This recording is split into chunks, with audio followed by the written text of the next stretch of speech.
तो ये समिति का काम शुरू हो गया था। फिर जब देवेंद्र फडणवीस आए, वो मेरे मित्र के लड़के थे, उनकी पहली पहचान भी थी, मेरे ही नागपुर के थे, तो नेचुरली मुझे लगा था कि इनसे बहुत अच्छा सपोर्ट मिलेगा। उन्होंने प्रॉमिस भी किया था, लेकिन 5 साल तक उन्होंने कुछ किया नहीं। फिर गवर्नमेंट बदली, हमने शुरू किया काम को। फिर अपना 24 मार्च को कोविड का लॉकडाउन शुरू हो गया, 2 साल तक काम रुका रहा, फिर काम शुरू हुआ और फिर गवर्नमेंट चेंज हो गई। जब शिंदे साहब गुवाहाटी जाकर आए हैं, तो उन यानी जो पुराना मंत्रिमंडल था उसमें मेरे एक मित्र है, बहुत पुराने ज़माने से मित्र है। वो आने के बाद में उनको किसी के साथ बात करनी थी, तो मेरे सामने वो धड़ धड़ बोल गए कि अभी अपने यहाँ कुछ लोकतंत्र बचा नहीं है। हम सब लोग गुवाहाटी गए थे, सब लोगों से टेलीफोन ले लिया था, रात दिन हम पर पहरे थे, और दिल्ली से हमको कहा जा रहा था कि अभी अपनी सरकार 2.5 साल तक चलने वाली है, ये नई सरकार। तो मैंने उनसे कहा कि ये नई सरकार 2.5 साल कैसे चलेगी? ठीक है, 5-7 लोगों के बारे में, वो ईडी का सब कुछ प्रॉब्लम था इसलिए गए थे। 5 साल के लोगों के बारे में नहीं है सर, पूरे 40 लोगों के कागज तैयार थे। सीधा सीधा कहा था कि आप ये खोके लीजिए या फिर आपको मंत्री पद मिलेगा, हमारे साथ आइए, नहीं तो आपको जेल में जाना पड़ेगा। इसलिए सब उधर गए, पहली बात। फिर मैंने उनसे कहा कि ठीक है ना, महाराष्ट्र में कानून है, अभी ये केस जाएगी, हाईकोर्ट में जाएगी। सर बोले पहले से एडजस्ट है, हाईकोर्ट का निर्णय ऐसा है कि हमारी सरकार 2.5 साल चलेगी। ऐसा कैसा होगा? बाद में सुप्रीम कोर्ट है। सर 2.5 साल तक चलेगी। ये आते आते उन्होंने ये बात मुझे कही थी, मेरा विश्वास नहीं था, लेकिन वो मुझसे झूठ बोलने का कोई कारण भी नहीं था। और इमीडिएट हाईकोर्ट का निर्णय आ गया। उपाध्यक्ष ने जो निर्णय देना था उसकी उन्होंने लिमिट बढ़ा दी। अब वो लिमिट जब बढ़ाई है आपने, हाईकोर्ट ने बढ़ाई है, तो बीच के समय में किसी ने कोई निर्णय नहीं लेना चाहिए। राज्यपाल महोदय ने इन लोगों को बुलाया, शपथ भी दिला दी, सरकार बन गई, सरकार चालू हो गई। फिर बाद में दूसरे पार्टी के भी लोग इसमें आ गए, राष्ट्रवादी को तोड़कर यहाँ पर आ गए उसी प्रोसेस से। अब ये सरकार टिकेगी कि नहीं टिकेगी, इसके बारे में मेरे मित्र ने मुझे पहले ही कहा था कि हमारी सरकार 2.5 साल चलने वाली है, पूरा समय पूरा करने वाली है। सुप्रीम कोर्ट से भी ऐसे ही निर्णय आएंगे, और उसी ढंग के निर्णय आ गए। मुख्यमंत्री को बुलाया राज्यपाल ने, ये उनका निर्णय अवैध था, यानी इलीगल था, असंवैधानिक था, अनकॉन्स्टिट्यूशनल था। उनको शपथ दिलाई, वो अनकॉन्स्टिट्यूशनल थी। अब सरकार असंवैधानिक है, उनके निर्णय असंवैधानिक है, और इसके बावजूद सरकार चल रही है, यानी operation 100% successful but patient died, इस ढंग का ये निर्णय आया। और ये मुझे पहले से मालूम था। मेरे काफ़ी लीगल मित्रों से मैं कहता था, वकील मित्रों से, कि ऐसा ही निर्णय आने वाला है, मुझे पहले से मालूम है। क्योंकि जिस आत्मविश्वास से मुझसे कह रहा था, और दिल्ली से डायरेक्ट टेलीकॉन्फ्रेंसिंग से ये बातें उनको कही गई थी, तो ये पूरी की पूरी सिस्टम एडजस्टेड है। अब ये रहा एक हिस्सा। नागपुर में एक प्रोग्राम था जिसमें अखिल भारतीय अंधश्रद्धा निर्मूलन समिति को प्राइज़ मिला था। तो उसमें अनिल देशमुख जी थे, नितिन गडकरी जी थे, वडेट्टीवार जो विरोधी पक्ष नेता होते वो भी थे, सुषमा अंधारे जी भी था, यानी वे भी थी, ऐसे सब लोग थे उसमें। तो मैंने अनिल देशमुख जी का जाहिर तरीके से अभिनंदन किया कि भाई आप डरे नहीं, शरद पवार जी को छोड़ा नहीं आपने, राष्ट्रवादी छोड़ी नहीं, और निडर होकर आपने जेल में जाना पसंद किया, और 13 महीने आपने जेल भुगती है। जेल क्या होता है मैं बहुत अच्छे ढंग से जानता हूँ, 10 महीने मैं भी जेल में था इमरजेंसी में, इसलिए मैं आपके मर्दानगी को सलाम करता हूँ। लोगों ने तालियां वालियां बजाई वगैरह हुआ। उसमें मैंने संजय राउत जी का भी नाम लिया था कि उन्होंने भी इसी ढंग से फेस किया इन सब चीज़ों को। तब मुझे मालूम नहीं था कि ये इतनी गहरी बात है। तब मुझे इतना ही लग रहा था कि इनके ऊपर दबाव था ईडी का। ये ईडी के दबाव के अंदर अगर इन्होंने स्वीकार किया होता तो ये बीजेपी में चले जाते, लेकिन इन्होंने शरद पवार जी को नहीं छोड़ा, राष्ट्रवादी को नहीं छोड़ा, और दबाव को झेला। यही तक मुझे मालूम था। 2 दिन बाद मेरी उनकी मुलाकात हो गई। फिर उन्होंने विस्तार से मुझे ये बातें कही, और मैं अंदर बाहर से हिल गया, पूरी तरह से अंदर बाहर से हिल गया कि ऐसे कैसे मेरे महाराष्ट्र में हो सकता है। जब भी मैं दिल्ली मेरे पत्रकार मित्रों से बात होती थी तो मैं उनसे झगड़ता था कि महाराष्ट्र में ऐसा कुछ नहीं हो सकता है, कर्नाटक में हो सकता है, बाकी सब जगह हो सकता है, लेकिन महाराष्ट्र में जो पॉलिटिक्स जिस ढंग से चलती है वहाँ ऐसा नहीं होता है। और मैंने सुना, फिर उन्होंने जो मुझे कहा, तो पहले ऐसा कहा कि पुलिस कमिश्नर जो थे हमारे मुंबई के थे, उन्होंने एफिडेविट दिया था लिखकर कि इतने पैसे अनिल देशमुख जी ने इकट्ठा करने के लिए कहा, उसके आधार पर ये प्रोसेस शुरू हो गई।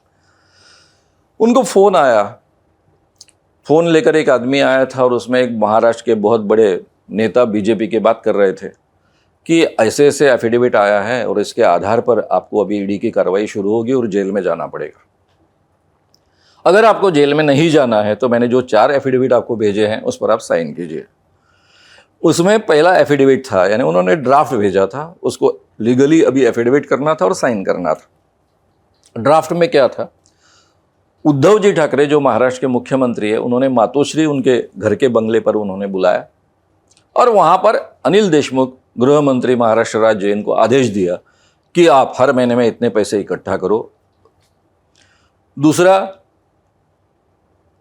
अपने आदित्य ठाकरे, उद्धव जी के चिरंजीव, जो कैबिनेट मंत्री खुद थे, उन्होंने दिशा सैलियन नाम के लड़की पर बलात्कार किया, बलात्कार करने का प्रयास किया।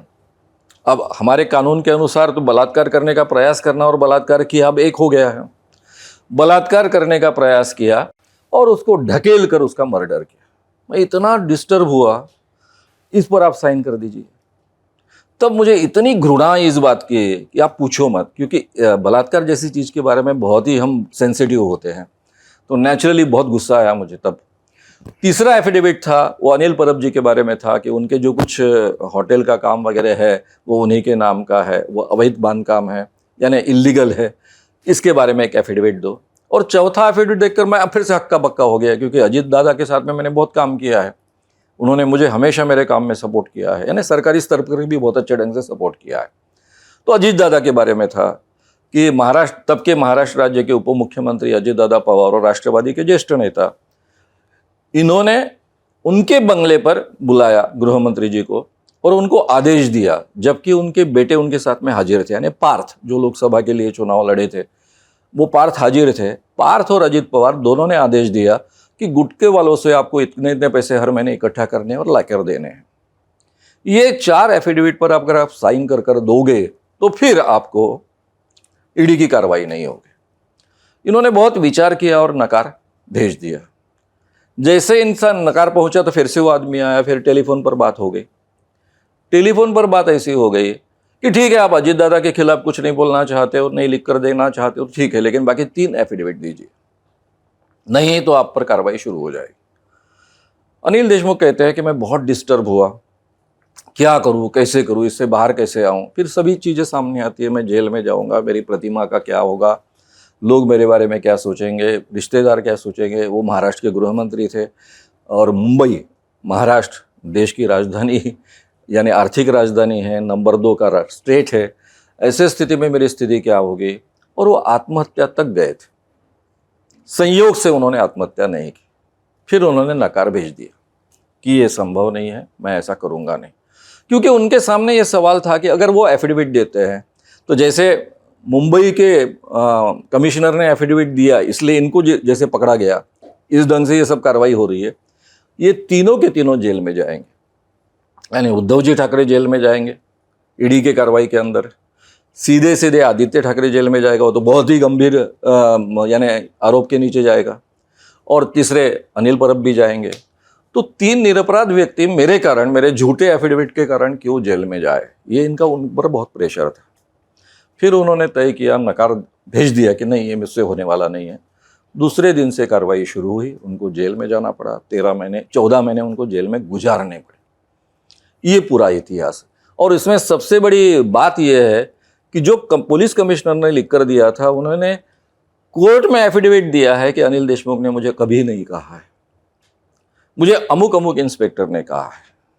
उस इंस्पेक्टर ने कोर्ट में लिख कर दिया है, वो भी उसका एफिडेविट है कि मुझे अनिल देशमुख ने कभी भी डायरेक्टली ये बात नहीं कही है।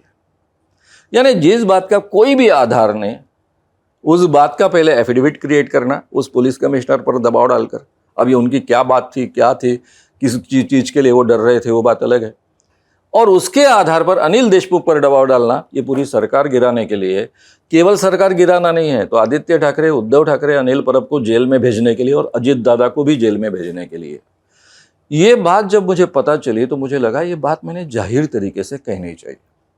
मेरे YouTube चैनल पर मैंने ये बात कही है, जब मैंने लोकसभा के लिए चुनाव के लिए प्रचार करना तय किया इंडिया आघाड़ी का, तो मैंने 36 सभाएं पूरे विदर्भ में ली है। इन सभी 36 सभाओं में से 35 सभाओं में मैंने ये बात लोगों के सामने रखी और मैं बड़े विस्तार से ये बात रखता था। और जब भी ये बात रखने के बाद में मैं कहता था कि इसलिए हमने अनिल देशमुख के मर्दानगी को सलाम करना चाहिए कि इतनी बड़ी हिम्मत उन्होंने दिखाई, तो लोग 2-2 मिनट तक तालियां बजाते थे। ये पहले होता रहा, 2 प्रेस कॉन्फ्रेंस में मैंने ये बात कही, तब पत्रकारों ने इतने बड़े पैमाने पर उसको उठाया नहीं। कुछ जगह आया, ये हुआ, मैंने बोला ठीक है, दबाव होगा बहुत बीजेपी का, क्योंकि बीजेपी का दबाव बहुत है, लोग बहुत डरते हैं, इसलिए कोई छाप नहीं रहा, कोई इसको महत्व नहीं देगा। अभी नागपुर में मैंने एक प्रेस कॉन्फ्रेंस की, वो इसलिए की थी कि हमने अभी एक अभियान तय किया कि संविधान बचाओ महाराष्ट्र बचाओ। इस अभियान के अंतर्गत हम सभी सामाजिक क्षेत्र के कार्यकर्ता लोग और मेरे संगठन के 50 वक्ता लोग, हम पूरे महाराष्ट्र में अभी जन जागरण करेंगे, सभाएं लेंगे, 500 के ऊपर सभाएं लेंगे, ये कहने के लिए। और दूसरे दिन में सभी सामाजिक क्षेत्र के लोगों का एक मेड़ावा था जिसमें सब लोग इकट्ठा आने वाले थे। उसकी जानकारी पत्रकारों को देने के लिए मैंने ये प्रेस कॉन्फ्रेंस ली थी। अब ये प्रेस कॉन्फ्रेंस के लिए बहुत सब बड़े बड़े पत्रकार आ गए थे, शायद उनको ये बात बहुत महत्व की लगी, या फिर लोकसभा के इलेक्शन के बाद में उन पर जो दबाव था वो थोड़ा दबाव कम हुआ, कारण क्या था मुझे पता नहीं है, तो उन्होंने इस बात को एकदम से उठाया। जो बात मैं इतने 7 महीने से कह रहा हूँ वो बात कोई अभी पहली बार नहीं कही है, लेकिन उसको लोगों ने बहुत बड़े पैमाने पर उठाया। और मेरी एक पूरे महाराष्ट्र में और देश में क्रेडिबिलिटी रही है कि मैं कभी झूठ नहीं बोलता। But there is an allegation here. The allegation is you have been a Mahavikas Aghadi man. That is what is seen. There is an allegation that ये बात जो है आपने शरद पवार के कहने पे की है, for the simple reason that उन पे allegation हुआ, अमित शाह ने उन पे allegation किया था और आपने उसके पहले की बात है। अच्छा, बट फिर भी मतलब there is an allegation that you are सीधी सी बात है, क्या जवाब देंगे। मेरी क्रेडिबिलिटी इतनी है कि ये बात कोई पॉलिटिकल लीडर कहता तो उसका इतना असर नहीं होता। मेरी क्रेडिबिलिटी पूरे महाराष्ट्र में ऐसी कि आदमी कभी झूठ नहीं बोल सकता। तो क्या करेंगे, रिफ्यूट करेंगे। और रहा सवाल उनका ये, अभी उनकी ये भी दिक्कत है ना, अगर मुझे कोई सुपारी दे सकता है तो सुपारी देने की सबसे बड़ा क्षमता तो इनकी है, और ये मेरे दोस्त है ना। जो भी बीजेपी के लीडर्स है सभी मेरे पुराने दोस्त है ना। वो छोड़िए ना, इनकी पार्टी मेरी दोस्त है ना, जनसंघ, करेक्ट, जिसमें से बीजेपी पैदा हुई। ये जनसंघ के साथ में मैंने काम किया है।